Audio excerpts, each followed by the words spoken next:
Radha Madhava Kunjabiyari Radha Madhava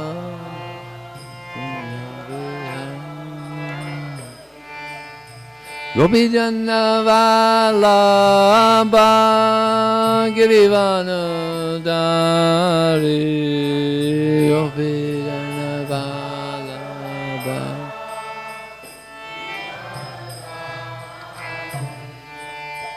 Gopijana Vallabha Girivana Dari Gopijana Vallabha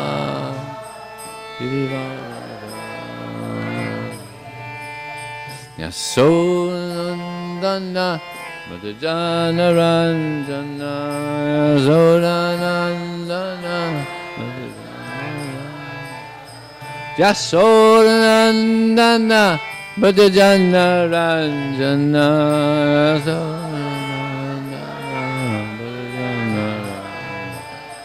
Nyamratira Vanachari Hira Nyamratira Vanachari Hira Jaya Radha Madhava Punjabiyari Radha Madhava Jaya Radha Madhava Punjabiyari Radha Madhava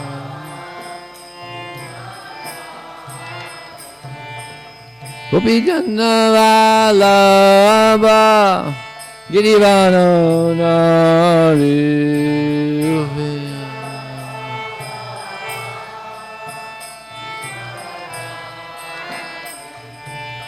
Gopijana Vallabha Girivana Dari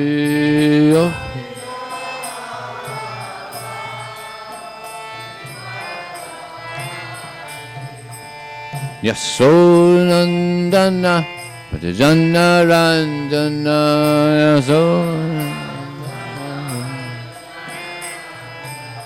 Yasodandana Madhujana Ranjana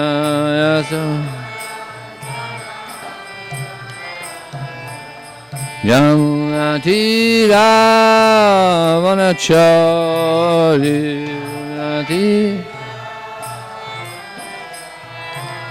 Yamunatira Vanachari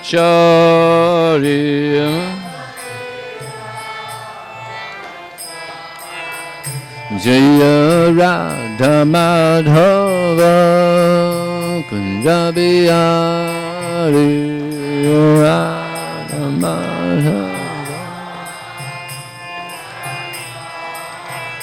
Jaya Radha Madhava Kunjabiyari Radha Madhava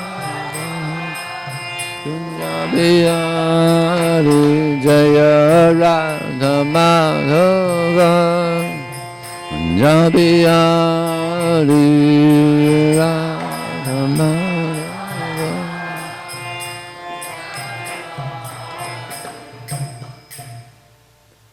Jai Mr. Paramahansa Prabhupada Astatir Vishishima His Divine Grace Srila A.C. Bhaktivedanta Swami Srila Prabhupada Ki Ananta Gaudiya Vaishnava Ki Jai Namacharya Srila Haridas Thakur Ki Jai Iskon Founder Acharya Srila Prabhupada Ki Jai Prem Sikaho Sri Krishna Chaitanya Prabhu Nityananda Shri Advaita Gadadhar Srivasadi Gaur Bhaktivedanta Ki Jai Shri Shri Radha Krishna Gopinath Shamakun Radhakun Giri Govardhan Ki Jai Shri Vrindavan Dham Ki Jai Shri Maya Purnavidam Ki Jai Gangamaya Ki Jai Yamunamaya Ki Jai Tulsi Devi Ki Jai Bhakti Devi Ki Jai Samaveda Bhaktivinoda Ki Jai Transcendental Book Distribution Ki Jai Harinam Sankirtan ki jai.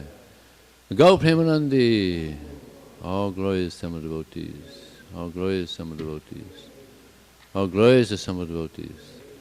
All glories to Shri Shri Guru and Shri Gauranga.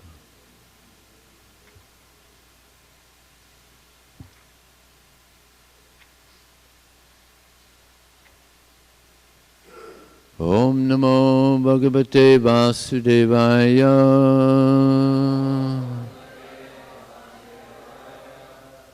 Om Namo Bhagavate Vasudevaya.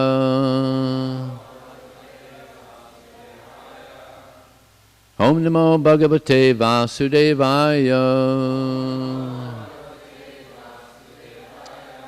So, we're reading from the Srimad Bhagavatam, Canto 9, Chapter 4, Ambarish Maharaj offended by Durvasa Muni, text number 55 and 56. So 55 doesn't have a purport, we'll go to 56, and I'll just read 55 by myself, and then we'll read 56 together. Pratyaktato Virinjana Vishnu. No, I'll read this by myself, and then we'll read 56 together. Pratyakyato Virinjana Vishnu Chakro Pathapita Durvasasanam Yata Sarvam Kailasa Vaishinam. When Durvasa, who was greatly afflicted by the blazing fire of the Sudarshan Chakra, was thus refused by Lord Brahma, he tried to take shelter of Lord Shiva, who always resides on his planet known as Kailas. Sri Sankara Vacha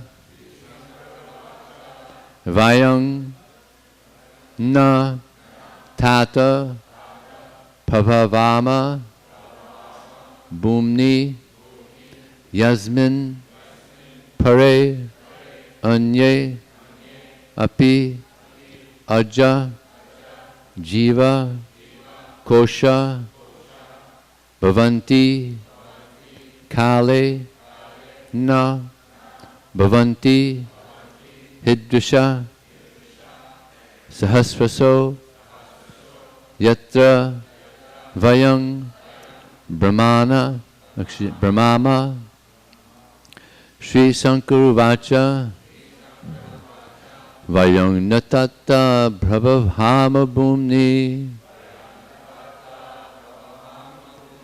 Yasmin Parenyevi Ajat Jiva Kusha Bhavanti Kalena Bhavanti Hridasha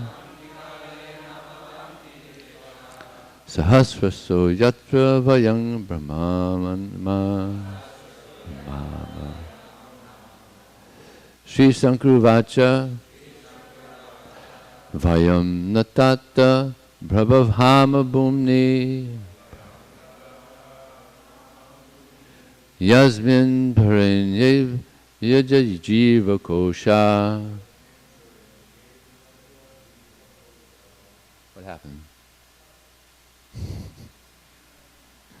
Some of you had good memories, though. That was pretty good.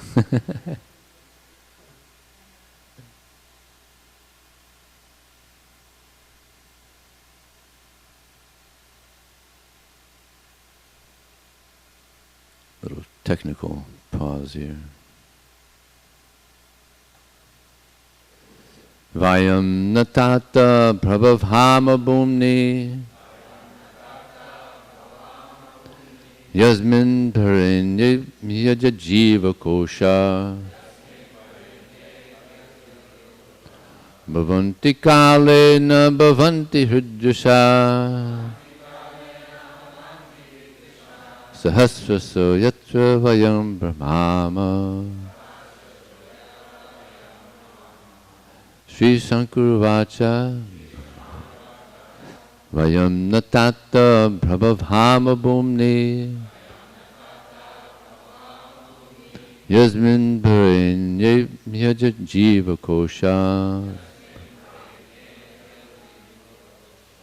Bhavanti kalena bhavanti hridasha Sahasraso yatra vayam pramama.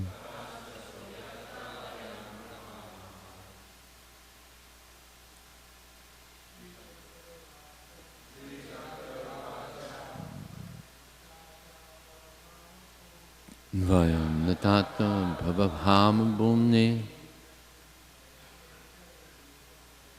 yasmin paribhin yapadhyadiyasa bhavanti khalin bhavanti hridrisa sahasrasa yatra vayam brahmama. Sri Sankara Vayam natata prabhavama bhumni yasmin paribhin yapadhyadiyasa bhavanti kalena bhavanti hridrisa sahasraso yatra vayam brahmama. Sri Sankara Bhata Vayam natata prabhavama bhumni yasmin parenye yajajiva kosha bhavanti khalena bhavanti hridrisa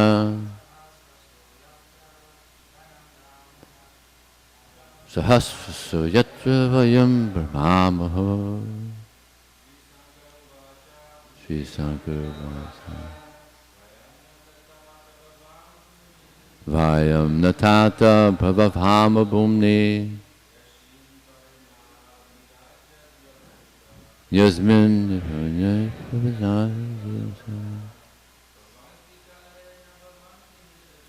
bhavanti kalim bhavanti hridrisa sahasraso yatra vayam brahmama. Mataji's. Sri Sankara Vacha Vayam natatam prabhavam bhumni yasmin paribhin yapadhyadiyasa bhavanti kalim bhavanti hridrisa sahasrasa yatra. Sri Sankara Vacha Vayam natata prabhavama bhumni yasmin parenye yajajiva kosha bhavanti kalena bhavanti hridrisa sahasrasa yatra vayam brahmama.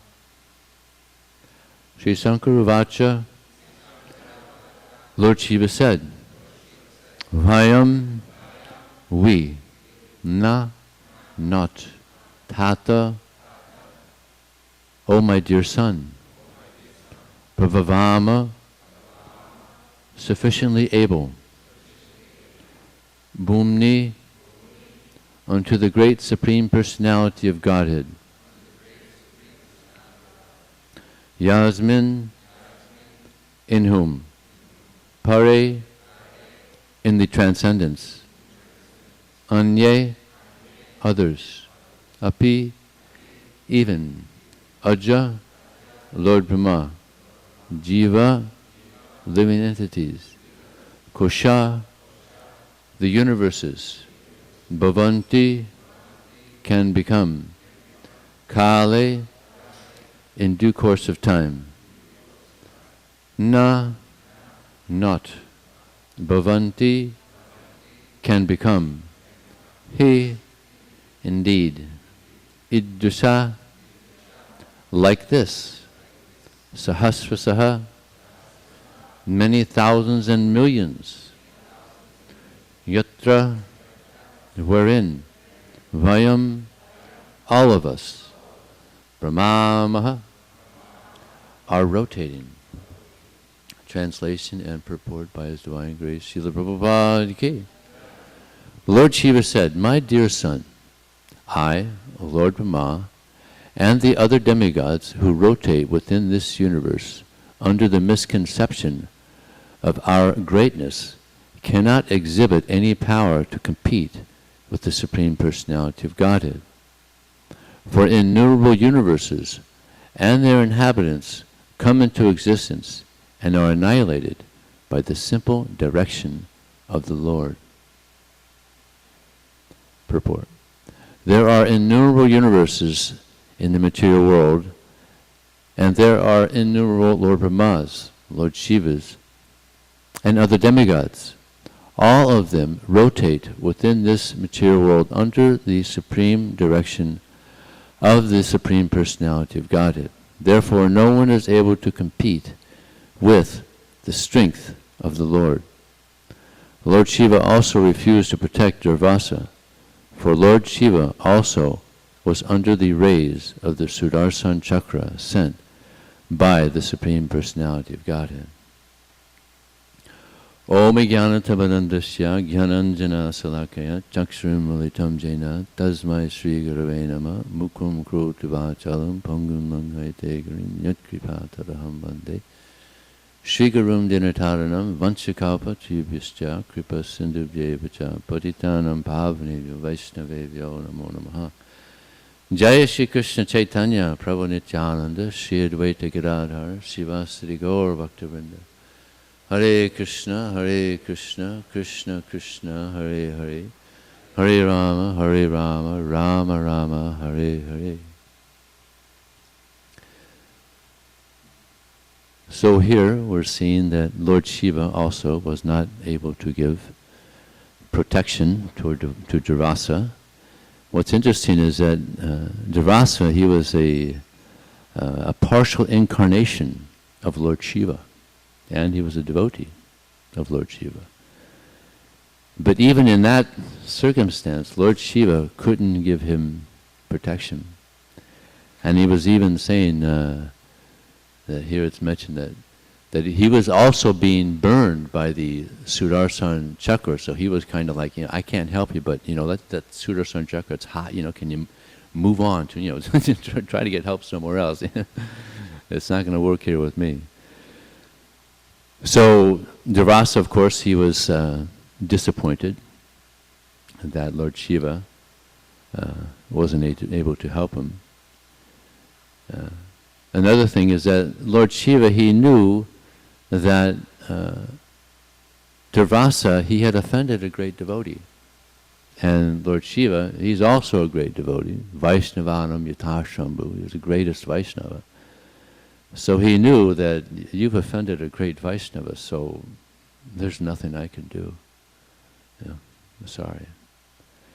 So what's also kind of interesting here is that the Sudarshan Chakra was chasing Durvasa Muni for a year. I mean, up to this point, I don't know how long it was, but he was moving around for quite some time. And the Sudarshan Chakra, it's fast. It's like lightning. So he's kind of like playing with Durvasa, like cat and mouse. Sometimes a cat will play with a mouse. So he's kind of doing like this. Durvasa's having like these pit stops. He's talking to Brahma, he's talking to Shiva, he's trying to get some break from this Sudarshan Chakra, but he's not getting a break. So his last resort, we're gonna hear in a few days. He's going to go to Narayan. So one problem that Durvasa Muni has, that he had great power and he misused it. This is a very common thing in the material world. Of course, I don't want to offend Durvasa Muni. He's a great personality, and he knows what people are thinking from that pastime. We just heard how he knew what Ambarish had taken that water. So we've got to be careful about offending great personalities. But he misused. I think he would agree to that. He misused his power by offending Ambarish Maharaj. And it's a common thing that happens, even within our society also. I was just recently at one country, and there was one sannyasi that was, he was demanding quite a lot from the temple presidents in this country. And finally they had a meeting, and they decided that please, no offense, but don't come back for a while, because he was misusing his power. And of course, we've seen in the past in our society, gurus and sannyasis, they would, or even Sankirtan leaders, I saw that also, sometimes they would misuse their power and get heavy on people and make offenses to devotees. So we had to be very careful about how we deal with others. And this is something that we could learn from this pastime with Ambarish Maharaj and Durvasa. And sometimes people get on these power trips where they exhibit their power. They allow their power just to disturb others. And it's a type of sense gratification, where they try to overpower others, use their influence and control. There's a verse in the Srimad Bhagavatam, 11th canto, Uddhava Gita, Samsara kupe patitang vishayar vuchatekstinam, grastum kala hinamanam konyas tatyam mahishvara. That the intelligence of the living entity is stolen away by the activities of sense gratification. And in that condition, one falls down into the well of repeated birth and death. And within that well, one is seized by the deadly serpent of time. And who can save one from such a position except for the Supreme Personality of Godhead? So the intelligence is stolen away by this sense gratification. There's so many different types of sense gratification. There's gross sense gratification. There's subtle sense gratification. So we have to try to become free of all these different varieties of sense gratification and try to please Krishna. This will satisfy us, actually. Prabhupada says in one purport that just by hearing about Krishna, all our senses become completely satisfied. This is the power of hearing. So therefore, Shravanam Kirtanam Vishnu, Smaranam Pada Sevanam, Archanam Bandhanam Dasyam, Sakyamat Madhavedanam. Hearing is the most important. And sometimes one can become proud of also becoming very expert at hearing. I remember I was at one temple and there was a devotee, he was chanting 64 rounds a day. And he was letting everybody know about it. So he became a little proud that he was hearing so much. So there's so many tricks of Maya. So Narada Muni says, Mahadbir Bhakti Naishteshta, Nasvarineti Manyate. He says that a devotee of the Lord never thinks that his activities, that his service is due to his own power or his own sincerity, but it is the mercy of Krishna. It is the supreme mercy of Krishna. It is an expression of Krishna's kindness. If we have any success in anything, it's Krishna's mercy. We shouldn't think that it was due to my ability, my greatness. So this is humility. And when people get these great powers, then they can become bewildered by these powers. So Durvasa Muni, he's being harassed by the Sudarshan Chakra, karma, right? He tried to harm someone else, and now he's being harmed. Yeah. So, and we're also being harassed in this material nature. We're being harassed by the modes of nature, by other living entities, Adiyamika, Adibodhika, Adidaivika. So we're being harassed also in so many different ways. So the best thing that we can do, and the best thing that we're going to find that Durvasa Muni did, is to take shelter of Krishna. Samasataye parapalavapalam, mahatparam punyir somara. Bhavambudir vatsa param param param, param param yad viparam natesham.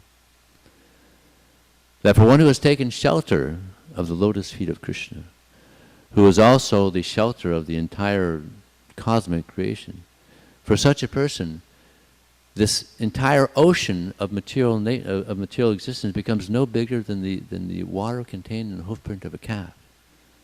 And what is their goal? Their goal is the spiritual world, where there is no anxiety, not this place where there's danger at every step. So this is the goal, to take shelter of Krishna. Otherwise we're going to continue being tossed around in this material world. Prabhupada gives an example of just like on a soccer field. The players, they're kicking the soccer ball all over the field. So he said this is like the living entities. We're being kicked around in sometimes a bird body, sometimes a dog body, sometimes an ant body. And sometimes one's a prime minister, just like in the ocean, these waves are coming up, right? So in the material world, these waves are coming up and they're pushing us up and we become a prime minister, right? And then another wave comes and slaps him down and he becomes a dog. Just like it was Nehru, I think. He was a prime minister, and then one astrologer said he became a dog in Sweden in his next life.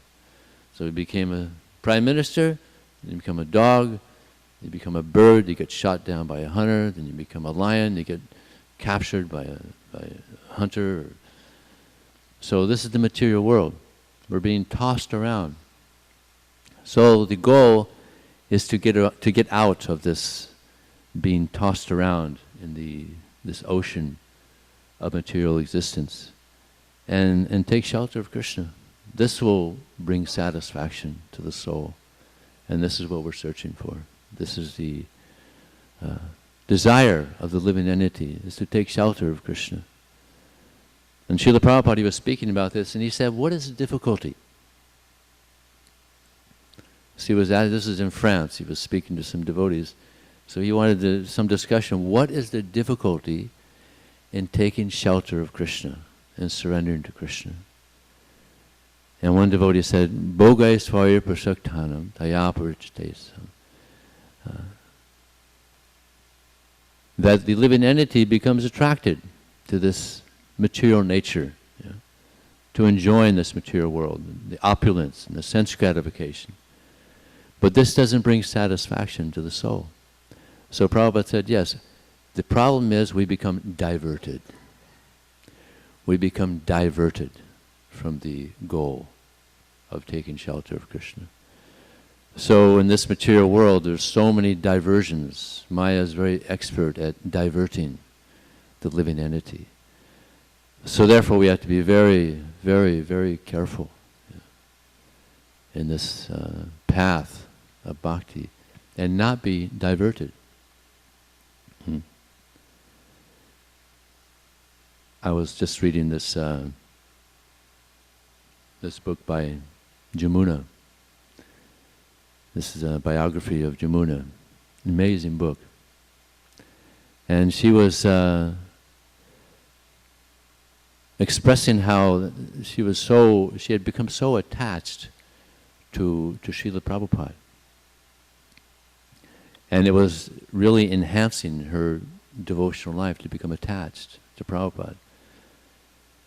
This isn't in the book, but I remember one devotee telling me how she was in India one time and she was in one room and Prabhupada was in another room, and they had balconies, they each had a balcony, and Prabhupada was on the balcony, he was chanting japa. And she went out on the balcony also, she heard him chanting, so she was out chanting also. And then she turned to Prabhupada and she said, Prabhupada, I love you. And Prabhupada said, I know. And he walked back into his room. Prabhupada's so cool, yeah. So in this book also it's amazing pastime. She was in John Lennon's estate, and they went on a japa walk. Guru Das was taking pictures. It was Yamuna and Prabhupada were walking, and there was long grass on the land there, on the property. So she thought, well, I'll follow in Prabhupada's footsteps. I'll follow right in his footsteps. Try to get this mercy. So she's walking behind Prabhupada, and she looks down, and there's no footprints. And she's like, what's going on here? So she looked behind her, and she saw, I'm leaving footprints. And then she said, Prabhupada, you're not leaving any footprints. Then Prabhupada turned around to her and said, you'll understand in the future. And that was it. Prabhupada was floating. Many times you'll hear of devotees, Prabhupada went into the airport, and devotees said, Prabhupada, he's floating. He's not walking. So this is just to give you some idea of some of the nectar in this book of Mother Jamuna. So another time she was chanting japa. Well, actually she was chanting Gayatri, and Prabhupada asked her, so have you finished your japa yet? And she said, no, Prabhupada, I have 3 left. And he said, well, you should finish your japa before you chant your Gayatri mantra. Then previously she had heard that the best time to chant japa is before Mangalarti. So she started this program of chanting all her japa before Mangalarti and her Gayatri before Mangalarti. So I kind of got inspired by her, so I'm trying to follow in her footsteps. So I'm also getting up early and chanting my japa and Gayatri mantra before Mangalarti. It's actually really, really nice. I highly recommend it. It's really nice. You have your japa done, then after Mangalarti, then you read Srimad Bhagavatam, you read Bhagavad Gita, you study verses. It's like, what a way to start the day, It's like really, really nice. So we are supposed to try to follow in the footsteps of the great devotees. Of course, we have a most wonderful example of Srila Prabhupada, who was absorbed in Krishna.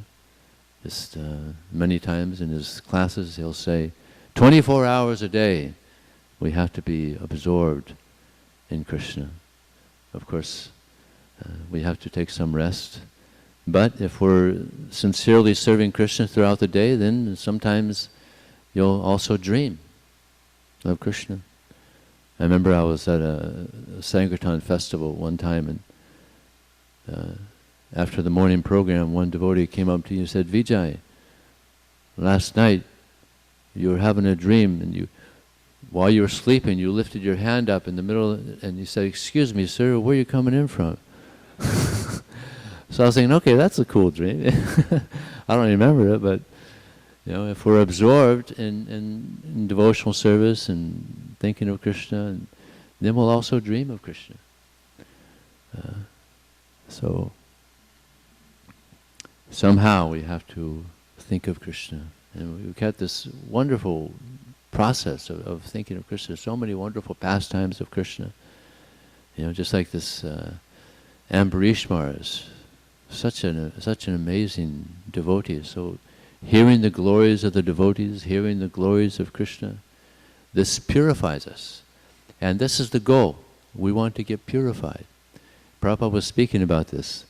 And he said the reason we follow these 4 regular principles is so that our consciousness will become clear, so that we can think of Krishna. This is why we're following these 4 regular principles.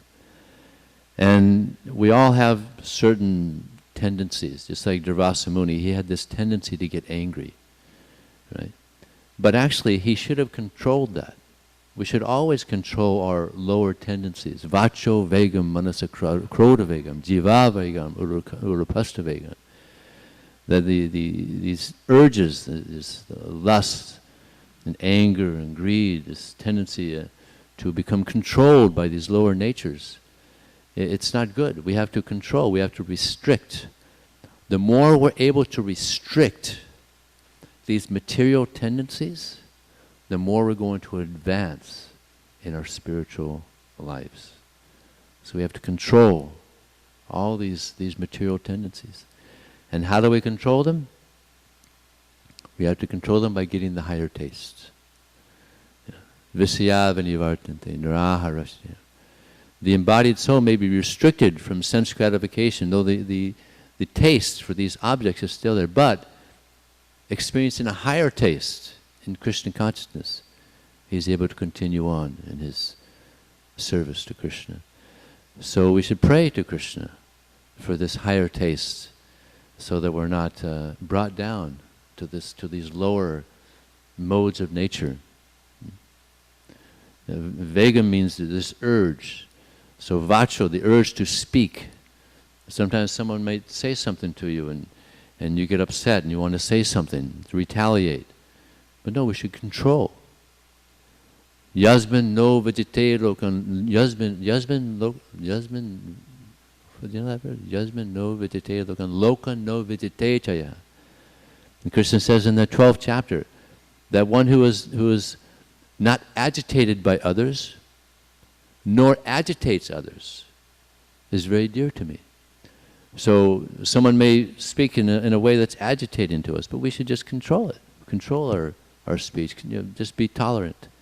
And Krishna is pleased by that, if we're able to control this urge to speak in a way that's disturbing to others. Vacho vega manasa, to control the mind. This is very difficult to control the mind. Even Arjuna said, Chanchalam hi mana Krishna, so difficult. It's like controlling the wind, so difficult to control the mind. And Krishna says, Durjyanam mahammana, of difficult things to conquer, I'm the mind. So, this is why we're having such difficulty to control the mind. It's Krishna's statement, of difficult things to conquer, I am the mind. So, we know it's going to be difficult, but Krishna says, by constant practice and by detachment. Now I could understand by constant practice, but why by detachment? Anybody say? Can anybody say? Because we get disturbed if we're attached. Yeah, good point. If we're attached to things, then we get disturbed. But if we're detached, then we can carry on in our Krishna consciousness. If we get disturbed too easily, then it disturbs our Krishna consciousness. So vacho vegam manasa krodha vegam, anger. Anger is a big one. We can become angry so easily because this is Kali Yuga. People are disturbed by so many things. So, and if one is able to control these things, then one is qualified to make disciples all over the world. So it's so important that we control our lower nature and try to engage in this service to Krishna, beg Krishna for this devotional service, for this desire to just please Krishna. So maybe I'll stop there. Any question or comment?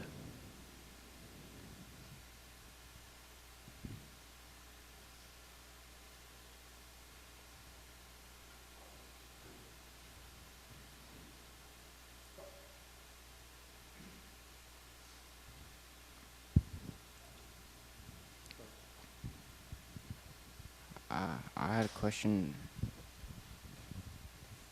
I was wondering, Devasa Muni, where does it start talking about him, like from the beginning, in the readings? You're going to have to speak louder in the microphone. I didn't understand. Where does Devasa Muni, where does his story begin? I guess it's just kind of. Where does the story of Devasa Muni begin? Yeah. Could be in other chapters, but I think it's right here in this chapter. Amala Bhakta Prabhu.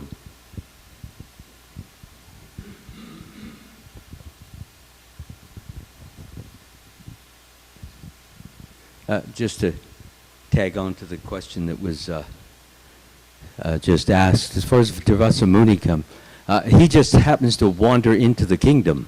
This is not his story. He wanders into the kingdom at the time that the king is just about to break his fast. And that's when the difficulties begin, because the king is in a dilemma. If he doesn't break the fast, he will not get the full benefit of the ekadasi that he'd done for a whole year.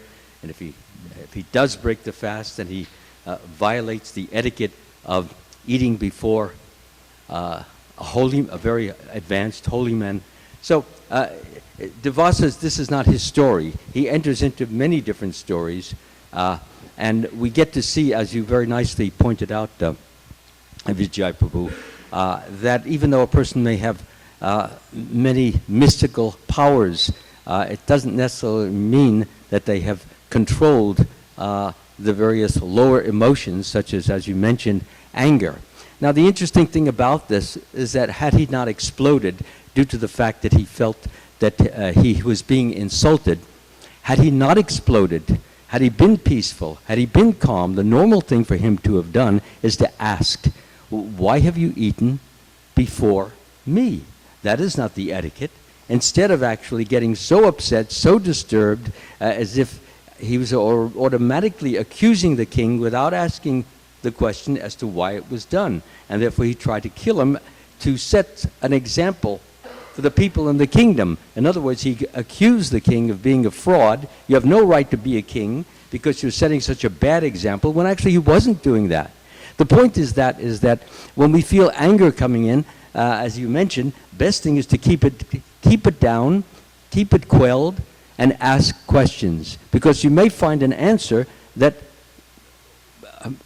is conducive to helping us understand that we have no reason to be angry, and that there's really a good reason for what is happening, and therefore the situation is a very positive one. But he never did that. So that's why it's good advice for us to learn to control anger. And one of the means, of course, is through this austerity. Austerity causes us to be in situations where we have discomfort, inconvenience, displeasure. When you actually get used to this, when those displeasures and discomforts and difficulties come, you're in a mood of peacefulness because you're used to difficulties. It's not something foreign or something disturbing. You're used to disturbance because that's what you deal in. And that's why the holy men from time immemorial have been observing austerities so that they can help overcome their lower emotions. It's because once you overcome the lower emotions, then you don't get into that situation that you mentioned where Durvasa Muni exploded and actually attempted to kill the king. I remember Devamrita Swami saying that we should have emotional stops. You know, sometimes you get emotional, you want to say something, you're angry, you want to say something, or different emotions come up. So we should have emotional stops. Wait, don't jump. So think about this. So, thank you very much, Mother Bhakta Prabhu. Anything else? Okay. Thank you very much. Srila Prabhupada ki jai.